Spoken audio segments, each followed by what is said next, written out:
Alright, well, welcome back to the Addicted Motors YouTube channel, and if you couldn't tell from that intro, if it rains, it pours, literally. So there are 3 JLR products behind me. 2 of them have wet floors, and 1 of them doesn't. Can you figure out which one doesn't? So there's one. There's one. How about this one? Woo! Bone dry. That's one advantage of not having floors, is they can't get wet. Alright, so how this video started, and it's actually the end of it. I've already done all the things. I'm just going to show you how to do them. We had a large rainstorm, tornado warnings and stuff here in Virginia, and I thought it might be just a good idea just to check the status of my sunroof drains, you know, or the effect of not checking the sunroof drains is wet floors. So it started out with the LR3, and I found it to be quite damp. And then, of course, because the glutton for punishment, I checked the L322 and found that damp as well. So let's start with the LR3. So we're here, and I didn't want to be here, but we are here. So let me run you through what I did to get here. So first thing, carpet was damp. You know, the carpet in this has never been damp, maybe a little tiny bit moisture once in a while, but I just chalked it up to the old Land Rover. But I also realized that, again, it was such a large downpour of rain, and it is fall here in Virginia, so everything's acorns and leaves and stuff like that. So I decided to check my engine bay seal, and I found that it was kind of just pushed off to the side here. And let me move this out of the way just for a visual. And I found this area, because this had been dislodged, was completely full of water. I'm talking about water up to here.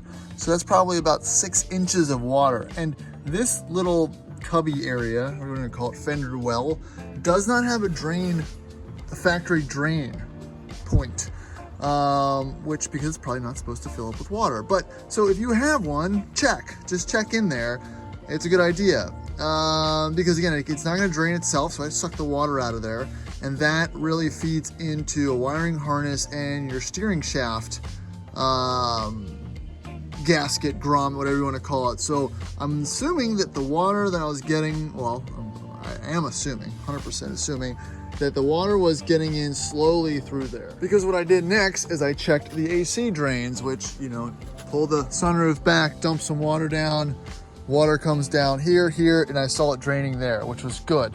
So I didn't have to blow any sunroof drains out on the LR3. Not damp on the passenger side. Next thing I did was check the AC drain. Well, I already popped it, so I might as well show you. And that is the AC drain on the driver's side. It's a rubber hose, pull it out, check it with the AC running, make sure it's not clogged. I blew that out as well, but that doesn't seem to be the culprit either. Buckle that back up. So the next thing I did was slowly kind of pull up the carpet a little bit, and there was a little bit of water. It wasn't like inches or anything of standing water. It's not that bad. It was just damp. So what I did is I pulled the side panels. This panel, it's just clips. You pull it out. The only thing that was annoying was the dead pedal. There are some bolts. You have to pop the cover off, the little foot pedal, and the bolts are underneath that. Nowhere on the internet it should tell me that. So if you're looking for that information, it's right there. And then I just pulled the cover out and been running the shop vac on reverse, so blowing air into the carpet to help dry it out. You know, I'll just go ahead and walk away.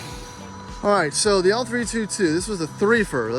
I just got in deep with it. All right, I'll show you what I did to figure out what was going on with the damp driver's side carpet on this one. So come over here. Feel the driver's side carpet area, damp, not soaking. I haven't pulled any of that yet. I just haven't got there on the list, so that'll be nice. But this one, the cowl situation is much different. It kind of just goes down in the fender well area. There's no catch, there's nothing that's gonna hold it. So I left that be. It's not coming in from the firewall area. So again, very popular. It's probably coming in from the sunroof drain. So came in here, sunroof drain is off down there. If you can see that hole. Yeah, right down in there.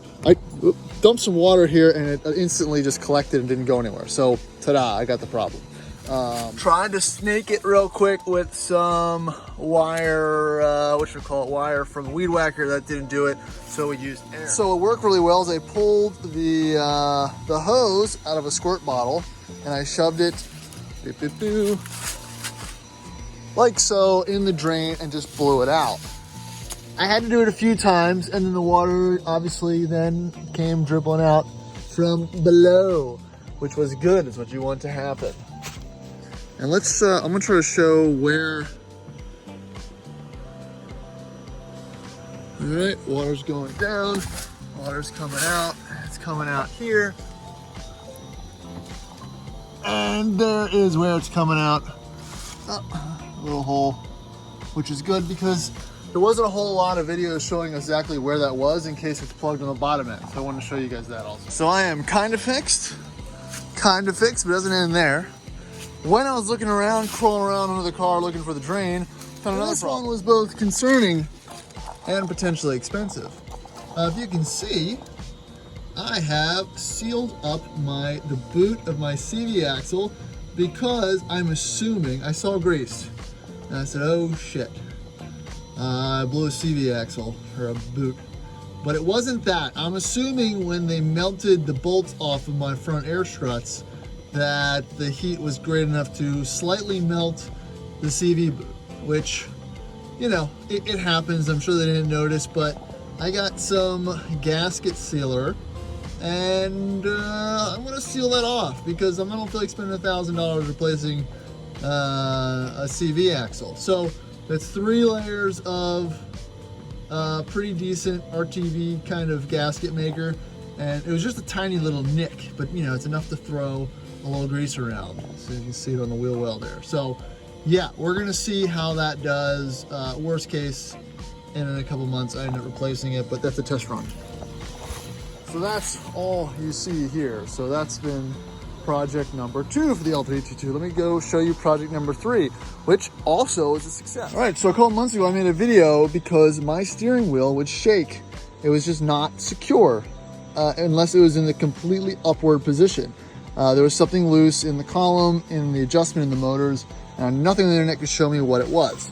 So coming down here, I could see where the movement was, and the movement was in the bushing right here. And this is just a bushing. It's not connected to anything. It just moves in and out with the steering wheel up and down adjustment.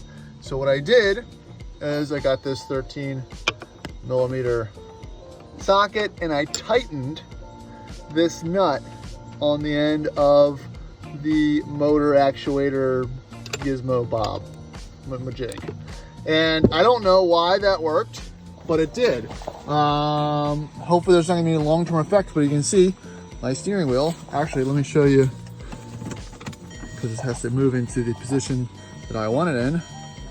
Does not, I mean, it's a little tiny bit loose, but before I could literally shake it like this. It was like there was something completely broken. So that's fixed as well. So from a tiny water leak to a ripped CV joint to wet floors to a fixed steering wheel, this is what happens on a Saturday when it was completely unplanned. So this is just your typical Rover ownership type deal.